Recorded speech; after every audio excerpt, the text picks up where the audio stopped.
Hi, everyone. I'm going to walk you through creating a behavior support plan or behavior intervention plan for a fictional student using a case study. This will be kind of similar to what you do in your assignment, but I also just wanted you to see how to use the form and how I kind of go back and forth with the guide and rubric to assess whether or not what we're writing is meeting quality standards. So we're going to start with the case study first, and this is about a student named Sean. He's a fifth grader with ADHD and an accommodation plan, but no IEP. So that's pretty important. Sean has work refusals, defiance, and verbal aggression. I'm not going to read the story out loud. You can find a copy of the story in our weekly materials, but I will use this program here called Natural Readers. You can get it, you can use it for free online, and you select the different type of voices that you'd like and have them read out loud any documents that you upload or text that you yourself are writing. I find it very helpful when I'm sick of reading, which sometimes happens often. Um, it's not perfect by any means, and you'll see exactly what I mean as we start, but it's helpful in. According to his teacher, Ian is a 5th grade general education student. According to his medical records, he has a diagnosis of attention deficit hyperactivity disorder. Sean does not turn in assignments on time or follow teacher directions very well. According to his teacher, when directions are given for individual work, especially written work, he wads up or tears up his paper. When the teacher asks him why he does this, he says he doesn't want to do the work and he shouldn't have to do it. If the teacher presses him to do it, a verbal confrontation usually occurs. At these times, Sean quickly appears out of control and shouts profanity. His parents describe him as having a short fuse. Sean has friends he sees on a limited basis, but they too are aware of his volatile nature and appear afraid of his temper, they have told the school counselor. S. Sean has no history of starting fights, but somehow has gotten into numerous ones in the neighborhood, his parents report. Sean has had several office referrals after school detentions and 6 out of school suspensions. He usually sits by himself in class, has a gruff exterior, and rarely talks to other students. Students tend to giggle or turn to look at him when he is having a discussion with the teacher. He periodically complies with ongoing directions such as get out your book or open to page 65. He also tears up papers and swears under his breath when frustrated about assignments in class. Sean was evaluated for special education services as a learning disabled student last year, but he was found to not need specialized instruction, but rather needed accommodations in the general education classroom. His academic achievement is commensurate with his average ability. The evaluation for 504 eligibility determined that he did have a mental impairment, i.e., his ADHD, and that it was substantially affecting his learning due to limited alertness, resulting in difficulties completing assignments. Sean's behavior support plan was developed by his 504 team to augment the curricular accommodations to enhance his attention and forethought and planning. All right, so now that we reviewed Sean's case study, let's take a look at the plan that was created for him. And what we're going to do here is very similar to what you will be doing in your assignment in this class, and that is using the BSP scoring guide to help us evaluate how good Sean's plan is.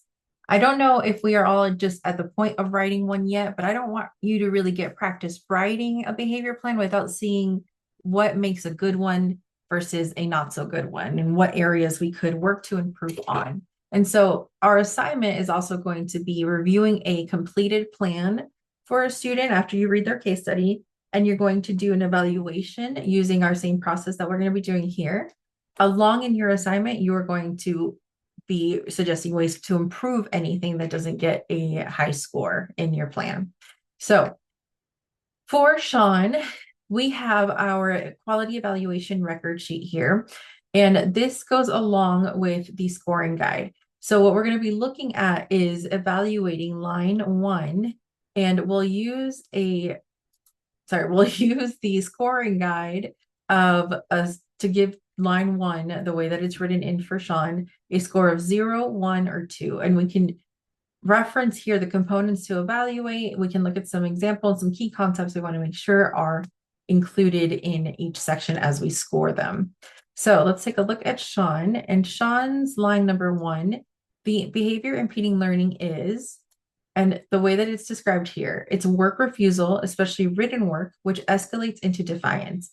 For example, it says, no, you can't make me, and verbal aggression. Swears, call teachers names, questions, why do I have to do this dumb work? Ha ha. Like, all right. So given that information, let's look at our scoring guide and see how we would score that response.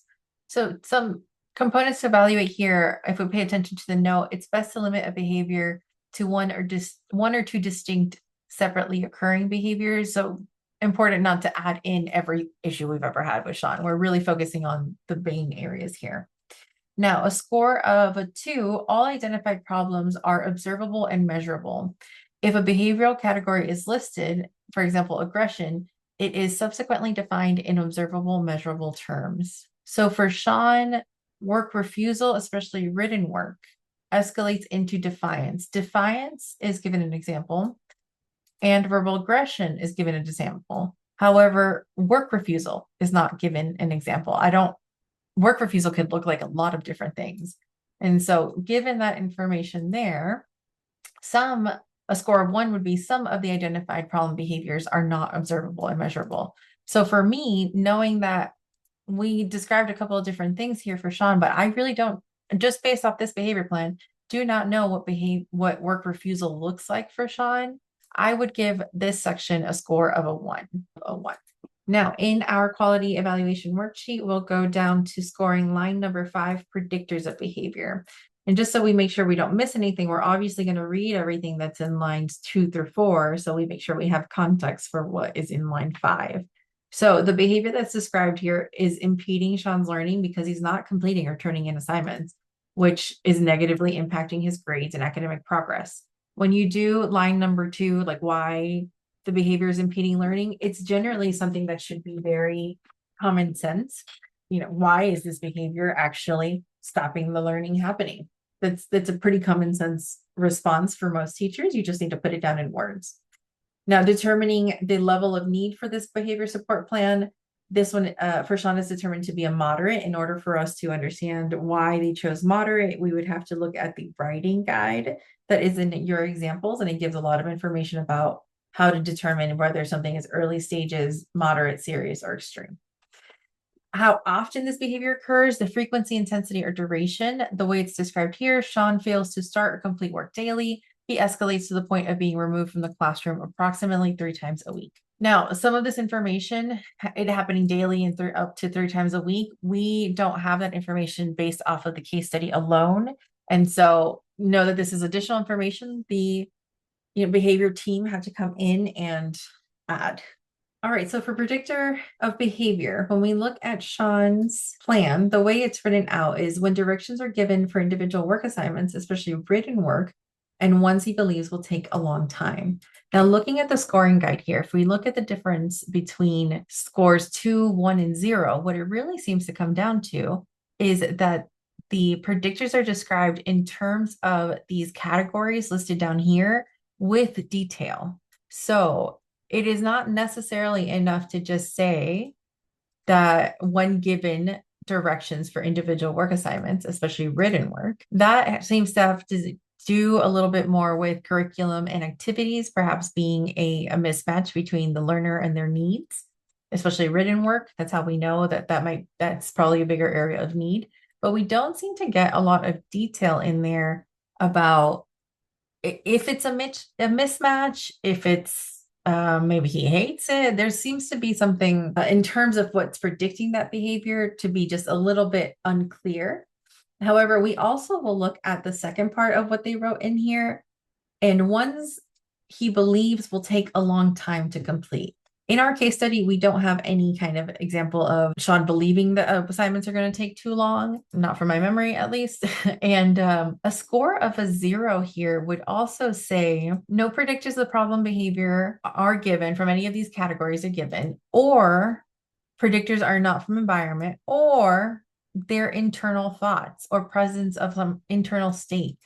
basically, the way I read this, ones he believes will take a long time to complete, unless we have some sort of proof of him saying, I believe this is going to take too long to complete, that seems to be an internal thought that is being given to the situation.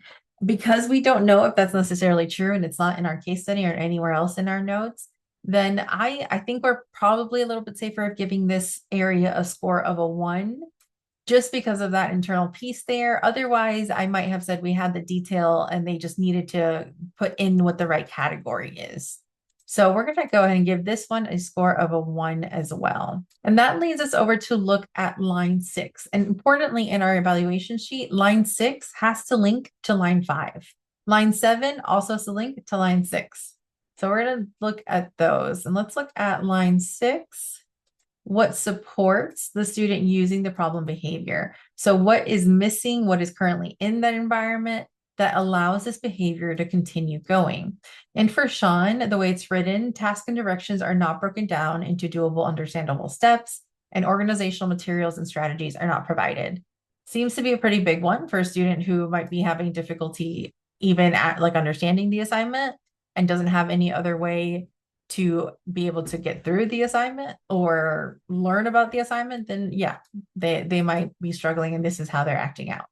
There's also currently no agreed upon way for Sean to express his inability to follow the direction or structure of the task himself. So there is no system in place for him to kind of discreetly say or share in some manner, I don't know what's happening, I need help. And without this kind of system in place, Sean's answer is, I'm going to crumple up this paper and start getting aggressive. There are also negative interactions with the teacher when questioned or pressed to do work. And these reactions coming from this from other students when Sean is in a discussion with the teacher, the giggling, the kind of maybe laughing and pointing. Verbal negotiation skills have not been taught and nonverbal signals are not used.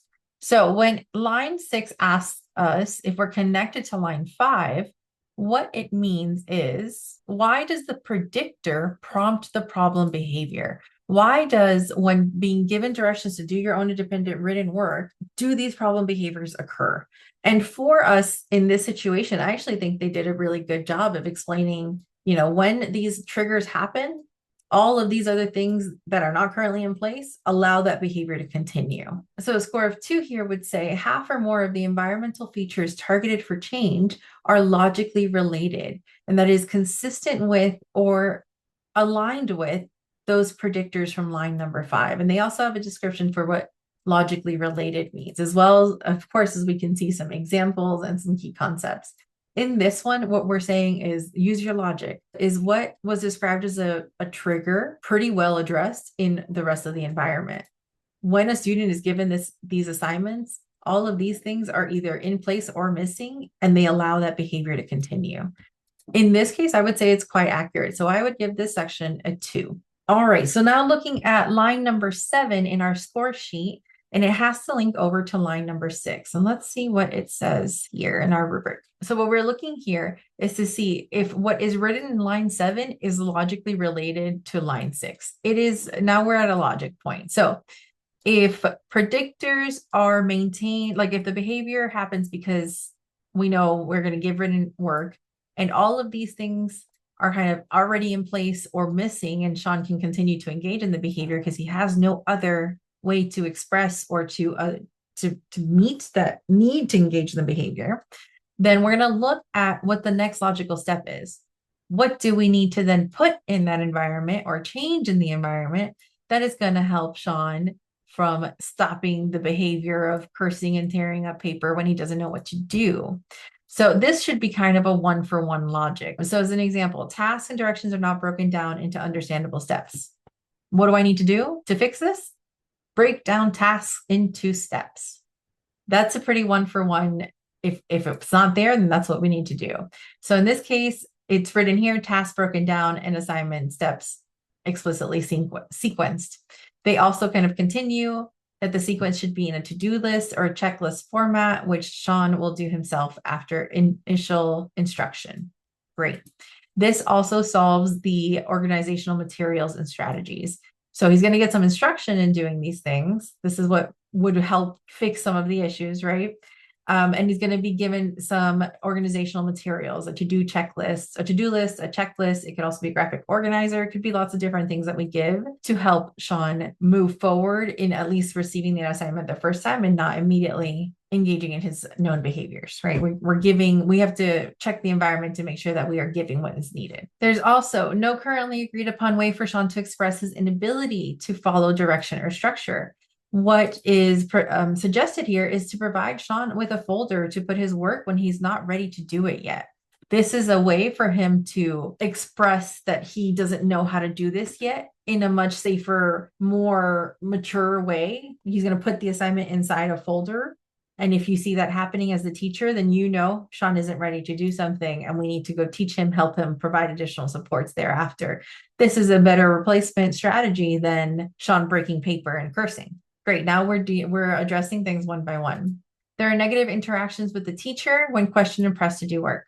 So for interactions, what Sean needs in the environment is a respectful, non-disruptive system to give him the option to escape or protest work that is hard or he doesn't understand how to do. And in doing this non-disruptive system, whatever that may come to be, it will also help eliminate any discussions needed with that teacher and subsequent peer reactions, the giggling, the pointing. That is another one for one that is worked out there. And finally, verbal negotiation skills have not been taught and nonverbal skills not used, meaning Sean doesn't also have a way to verbally or non-verbally address those behaviors or kind of come to them on his own as well in a way that is more appropriate. So what is needed here is that Sean could also use or be taught nonverbal signals that staff can use to check for understanding or when he needs support. And then Sean can use to communicate his need for support as well. He hasn't had a way to do that that's understood by everyone. His current method of trying to get support is yelling, screaming, and refusing to do work. It's not a great method, but it's the one that he has adapted because it seems to give him something, whatever it is he needs. So scoring that section there, it does feel like a 1-for-1. We're going to go check our rubric, making sure that everything is logically related. And a score of 2, 1 or more environmental changes, which include changes in time, space, material, positive interactions, are specified and logically related with what is written in line 6. In that case, this section also gets a score. Now we're going to look at line 8 and make sure that it links to line number 5. So line 8 is team believes the behavior occurs because, and it should be a link to the triggers. What are the predictors of that behavior? We are making our best educational based guess about the function of the behavior based off everything we know. And we'll know that because we're also looking at what the trigger of the behavior is. Another word for trigger of behavior is antecedent, if we're looking at our ABC model. So the antecedent would be A, when directions are given for individual work, especially written work. B, his behavior happens. C, he gets out of doing whatever it is he was supposed to be doing. So looking at line number 8 here, team believes the behavior occurs because. What is the function of this behavior? They have 3 possibilities. So Sean is trying to avoid or escape or protest the type of assignments that he does not understand and that he has been unsuccessful with in the past.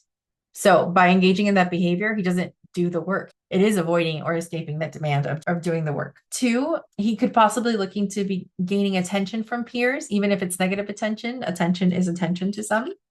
And 3, Sean could be avoiding revealing to peers that he is unable to do or has difficulty with the assignment. All right, now looking at the scoring guide here, we have that first, a line of caution, simply identifying the function of behavior as in to say the student is trying to escape the demand is not enough. We need the because. Why? Why is it too hard? Is it too difficult? And in that case, I think we hit the nail on the head here for Sean. He is trying to avoid it because he doesn't understand it and has been unsuccessful with it in the past. Now, looking at our scoring guide, a score of 2 will say that all identified functions specify why the behavior occurs in terms of what the student gets or escapes, protests, avoids, and each function is logically related to what we said in line number 5, the predictors. Some contaminators, these are words that we should never see, is that the student wants revenge or vengeance or control or power.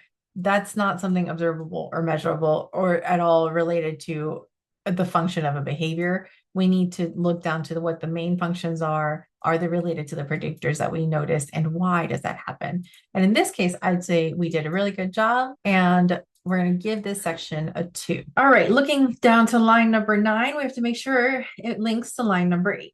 For line number 9, we're looking for replacement behaviors that are going to serve the same function as the problem's behavior. So what that means is, for number 1, one of those functions of behavior is that Sean is trying to avoid or protest the type of assignments that he doesn't understand.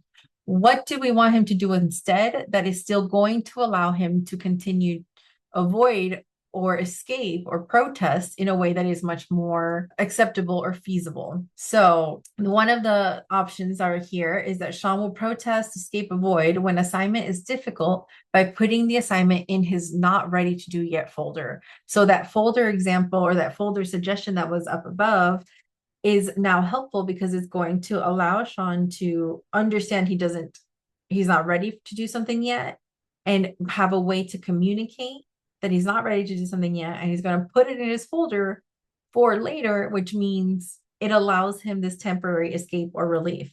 Now, one of the important things is, remember, you have to teach Sean all of these skills. He can't just put things in his folder and never look at them again. That's getting away from everything he doesn't want. We have to make sure we all understand that putting things away is a temporary option. In that same way, Sean will use appropriate language. For example, I need to talk to you, Miss Johns, or this work is really long, or use a signal system to express his needs or concerns. Something that he doesn't understand, that something's too long or too hard. This all seems to be very logically related to his avoiding or escaping work, and also may resolve the issue related to revealing to peers that he doesn't know how to do something, because he'll have maybe a signal system or will use appropriate language in a way that doesn't even get the attention of peers in a negative manner. Now, if we're also trying to address that he wants attention from peers, this plan also includes a little side set here for Sean will learn to get peers' attentions by sharing an interest in making positive comments. So looking at our scoring guide here, are the behaviors we discussed as replacement behaviors functionally equivalent? As in, they're going to serve the same function if he's trying to escape the task. Did we give him a replacement behavior that still allows him to escape a task, just in a much more acceptable way or format that is right for the setting we're in?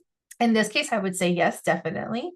He's still allowed to escape the task given in a method that is more functionally appropriate for the classroom. And remember, they call functionally equivalent replacement behaviors verbs. So all specified verbs serve the same function as the problem behaviors. Perfect. And for this section, we're going to give this plan a 2. Great. We're going to look at lines 10 and make sure it links to line 9. So line 10, what teaching strategies, curriculum materials are needed to teach our student Sean how to use his folder correctly and how to get student peer attention correctly? We need to teach these things. So let's see what's written here. The teacher and Sean will identify signals that they can use to communicate with each other around assignments. They will make a cheat sheet of signals to refer to until learned. The teacher will provide a folder and explain to Sean how to use it when not yet ready or able to do the assignment.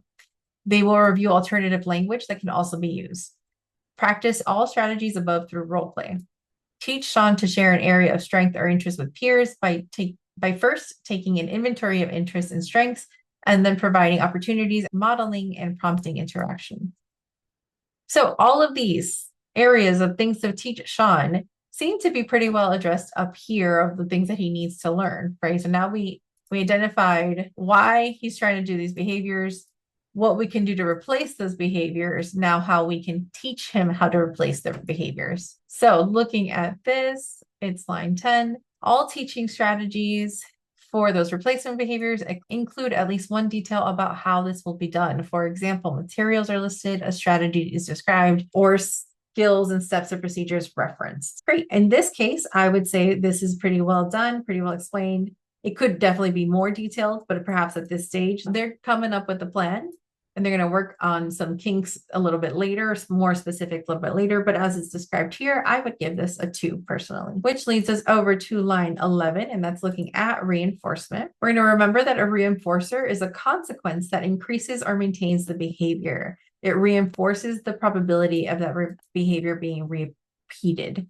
A reinforcer can be tangible or an event delivered as a conditional consequence. Now, for number 11 for Sean, what are the reinforcement procedures to use for establishing, maintaining, and generalizing those new behaviors? So once we start teaching him how to do all of these things that we have identified as functionally equivalent behaviors, verbs, how are we going to reinforce him to keep doing them, to keep engaging in these functionally equivalent behaviors and not revert back to his method of ripping things up and yelling at teachers?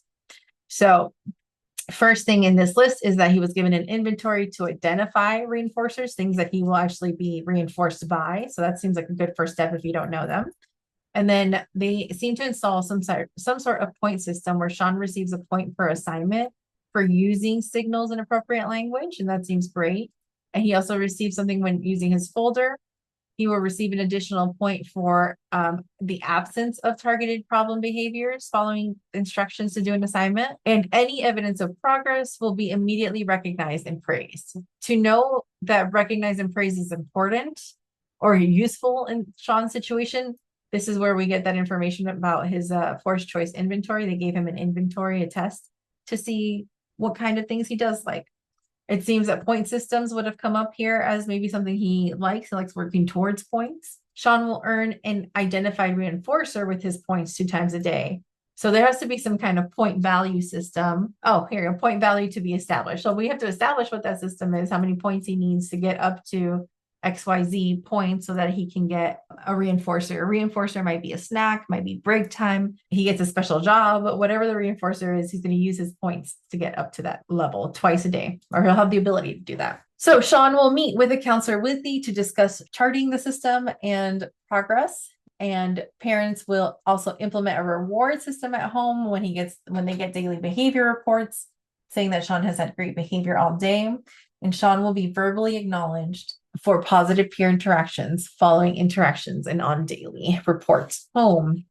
So the selection of reinforcers, according to this plan, is going to be based on Sean's desire for parent approval, time with dad, and that was all expressed during a planning meeting, apparently. All right, so looking at our scoring guide here, what we have is that in order to get a score of 2, the area needs to meet 5 or 6 conditions. First, that they are specifically stated reinforcers, what the student will receive. Is it verbal praise? Is it a prize? Is it some kind of break time? What we know here is that Sean receives points towards a reinforcer that he wants, but he's also going to receive things like verbal praise and recognition when engaging in the behaviors or refraining from engaging in undesirable behaviors. Now, we also need to make sure that the reinforcers are contingently given, meaning if X behavior occurs, then Y reinforcers are given. But if the behavior does not occur, we're not giving reinforcers for no reason, right? And so if we see Sean do any of the things that are listed here, he's going to get the appropriate number of points. But if he doesn't do those things, he doesn't just get points for nothing, right? Contingently given being, does it contingent on the behavior being done? Effectiveness evidence. There is evidence that the reinforcer has frequently been sought by the student, or that there is current evidence that this reinforcer is likely to work. In this case, we know that Sean's reinforcers were chosen because he stated desire for parent approval, and they also seem to have done some sort of inventory or will do an inventory to identify what his preferred reinforcers for like daily work is. Now, frequency, how often the reinforcers are going to be given. For Sean, it was 2 times in a day. Choice within variety, 2 or more reinforcers for the student selection. It says they're to be determined, like with an identified reinforcer. They need to figure out and specify what that is. Immediacy, that the reinforcers are given immediately after that desired behavior, so that you start to associate the behavior with the reinforcer. And so in this case, it would be a point system for Sean. A score of 1 would be that A through D are very well laid out, but E and F are not. And a score of 0 would be that there's something wrong with any A, B, C, or D area. In this case, I would I wish there was like a 0.5 system. I think I would give it somewhere between a 1 and a 2, only because of the choice within variety section. We don't have a very, very clear understanding of what the choices are because they haven't actually identified what specific reinforcers. They just said with the identified reinforcer. That I think is the only thing stopping it from being a perfect 2, but overall, all the other areas are met. So I would give this a 2 overall. And that leads us over to looking at line 12, which is reactive strategies. Reactive strategies are what strategies are you and any other staff or adults going to put in place or going to follow if the behavior occurs again, if those undesirable behaviors occur again for Sean. All right, so looking at line number 12 here, this next part, and it's a 4-part prompt. So the first part here is to prompt the student to switch the replacement behaviors. So as it's written, if beginning refusal, remind him of alternative strategy non-emotionally. Prompt Sean to use folder with signal when looks frustrated or begins to destroy papers. Okay. Number 2, describe how the staff should handle the problem if it occurs again. Number 2, remind Sean he has a choice. You can make a good choice. You can make a poor choice. Take a minute to decide. Praise good choice. Part 3, positive discussion with the student after the behavior occurs. So how it's written here, if removed from class for behavior, thinking about my behavior worksheet with the counselor will be completed and discussed. If counselor is not available, assistant principal to assist. And the last part there, any necessary further classroom or school consequence. If suspended for behavior that cannot be redirected, which escalates to extreme disruption, 504 case manager notified. If 2 in 1 month, then the whole team needs to reconvene. All right, so as it's written here, these areas do directly answer the 4 pieces of line 12. So let's see how we score this. Okay, so for scoring this section, a strategy for maintaining at least one problem behavior safely must be present, and any 2 other components from these sections below. So these are components here.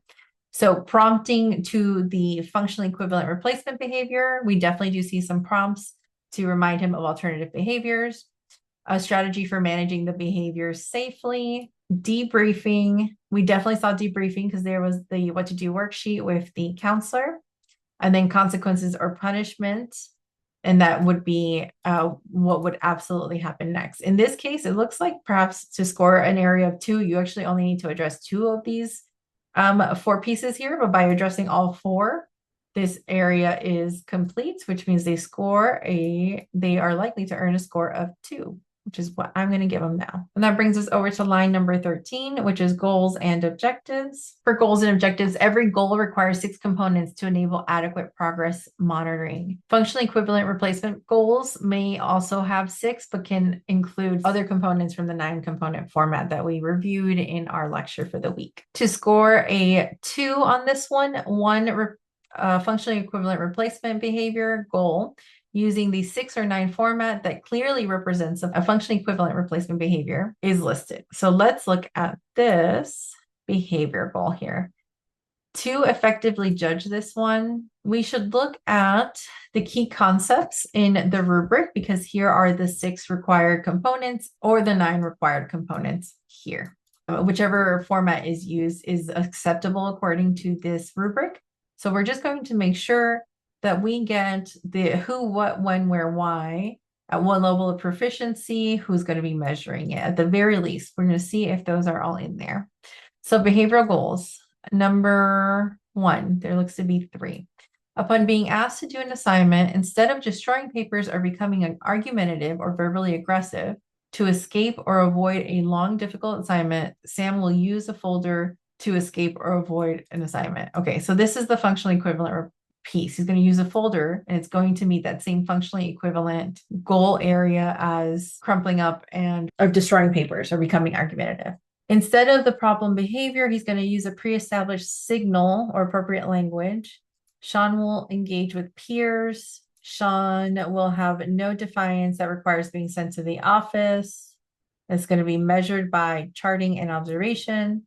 He will attempt to do all assignments, will complete those perceived as difficult with adult assistance, and Sean will demonstrate asking for help on multiple occasions. So it's very kind of disjointed. It's like quite disjointed. By when, we don't have a when in any of that. Who, Sean, we got. What will he do? we got a lot of different things that he's going to do. These are a couple of different goals if we break them down, right? So these should have been broken down into a couple of different goals, maybe 2 or 3 goals. 3, I would say, is probably appropriate here with additional information for each one. The way it's written here is not quite like a goal we would normally see for a student with a disability because their goal writing is a little bit more specific. But do we technically know what the student will or not do? I actually would say so. It's not the best written, but yes. Under what conditions is this goal going to be happening? Yeah, I would say so. Under what conditions when given the work, instead of doing this, he will do this. Okay, I'm going to give it a yes for that one. At what level of proficiency? That I don't know if it's answered very well in here. Skill accuracy, frequent number of times, degree of prompting. What we have is that he will have no defiance that will send him over. But that doesn't really have anything to do with how often he's supposed to be using his pre-established signals. So I think we might be missing the level of proficiency. Measured and by whom? We have lots of people involved here and different ways to measure. So I would say that's correct. So because there's some things missing in the goals, and mostly because those goals seem to be kind of jumbled up together, I think I would give it a 1, a scoreable 1, with some notes that this goal area needs to be parsed out a little bit more explicitly in order for us to really understand. Also, pretty importantly, according to this rubric, is that we should determine whether we're trying to increase or decrease or get rid of completely like a behavior with these goals. The way it's written here is that we're trying to decrease him using or destroying papers and being verbally argumentative by doing XYZ. And we also want him to increase positive peer areas. And so those are 2 different things, meaning we should have at least seen 2 different goals here. And they should have been written kind of similarly to the examples listed here. So I might give them a 1 with notes that there are a couple of different things that need to be addressed in the goal area. Okay, now we get led into lines 7, 10, 12, and 14. We're going to look at these kind of simultaneously because they all have to do with team coordination. It says all implementers and those who will be monitoring and exchanging information are identified and their responsibilities are discernible in each section of the plan. So if I just look down here, and let's go up to line 7. Line 7 is the teacher with the RSP and the counselor identified. In line 10, we got teacher, psych, RSP, and counselor. 11, we have teacher, counselor, parent. 12, we have counselor, vice principal, parent. And in line number 14, we got teacher, counselor, parent. We also have school nurse kind of written in here. So with that, what I see here is that there were a number of people listed in line 7, 10, 11, and 12 that were not coming up on 14, which is that bottom piece of communication. And this is really interesting because how am I going to be including counselor, vice principal, RSP, school nurse? And when we talk about communication, the only people discussed here are teacher, Sean, and family, and a case manager potentially. Case manager was not discussed above in any section. Now we know that counselor is also discussed here. Good. So it seems that we're missing RSP and vice principal in this communications piece here, though not a big jump or not something like super horribly explicit, but we would definitely want to put those in a little note to be fixed. However, overall, I think I would give this a 2 just because they are mentioned throughout. And last here, we are looking at line 14, and that is our communication. And that leads us to making sure our communication plan includes who will be participating, that information is reciprocal, meaning it's going both ways. This is considered here 2-way communication or 2-way exchanges. Under what conditions? Is it going to be every single day? Is it going to be contingent on something specific happening? What manner is going to be used to exchange this information about the student progress? Like, how will that data go back and forth? Are you just talking about it on the phone? Are you sending something home? What is happening here? And then the content of that data, exactly what type of data is coming in and out, and how often we're supposed to be doing that. So looking through, let's go see how it's written here. So the teacher is going to provide daily progress reports for the family and via a daily report form. And this is where they're also recording points. Sean will return to school the next day with parent signature and comments and any agreed upon reward earned. Sean will chart his assignments and work completion daily. This will be reviewed by the counselor and parent weekly. All the thinking about my behavior worksheets are going to go home and to the 504 case manager. So the case manager is also here. They needed to be maybe listed in this section. Overall, pretty good. I think we get some two-way exchanges. We are going to get some outbound data, as in we send home some information on a daily basis about how Sean is doing, and some inbound data, which is the parents' signature and comments on daily reports. This is also going to be an exchange between the counselor and the family, looking over the student's progress and any of those worksheets completed. So for this section, I would also give this student or this plan a 2. Now what's left to do here is add all of these numbers up, and we're going to put it on a total score. The top number, the perfect plan, is going to be a score of a 24. For our student here, we get a score of 21, which 21 out of 24, according to our rubric here, is a good plan. It's at the very top of a good plan. This plan is likely to affect a change in problem behavior, and elements of best practices are present. And that's wonderful. What we also know is that these areas that scored a 1, which is only 3, they can be addressed. They could be fixed quite easily, and we can definitely move this plan up to this higher area here. If I were writing this suggestions to improve, I would have put in some of those comments that we had as we looked at any section that scored below a 2. And that is essentially what you'll be doing, except in your assignment, you're going to be actually giving me those suggestions for improvement in writing.